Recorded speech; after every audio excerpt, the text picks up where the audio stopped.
ایک غریب لکڑہارا اپنی 2 بیٹیوں اور سنگدل سوتیلی ماں کے ساتھ رہتا تھا۔ ایک رات سوتیلی ماں نے لکڑہارے کو مجبور کیا کہ وہ بچیوں کو جنگل میں چھوڑ آئے۔ اگلی صبح لکڑہارا انہیں گھنے جنگل میں لے گیا۔ بڑی بہن چالاک تھی، اس نے راستے میں کنکریاں گرا دے۔ جب لکڑہارا انہیں چھوڑ کر چلا گیا تو بہنیں انہی کنکریوں کے نشان دیکھ کر گھر واپس آ گئی۔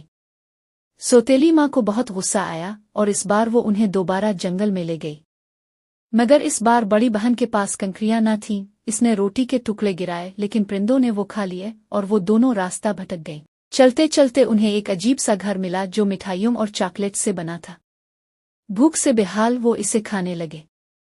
اچانک ایک بوڑھی عورت باہر آئی اور انہیں اندر بلا لیا۔ وہ دراصل ایک چڑیل تھی جو بچوں کو پکڑ کر کھا جاتی تھی۔ چڑیل نے بڑی بہن کو ایک پنجرے میں قید کر دیا اور چھوٹی بہن کو کھانے بنانے پر مجبور کر دیا۔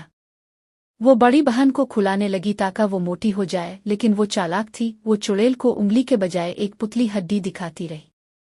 کچھ دنوں بعد چڑیل نے فیصلہ کیا کہ اب مزید انتظار نہیں کرے گی۔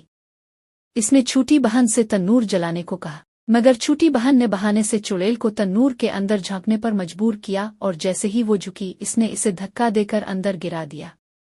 چڑیل وہیں جل کر راکھ ہو گئی۔ بہنوں نے جادوئی گھر سے سونا اور جواہرات جمع کیے اور جنگل میں بھاگ نکلے۔ کئی دن بعد وہ اپنے گھر پہنچی۔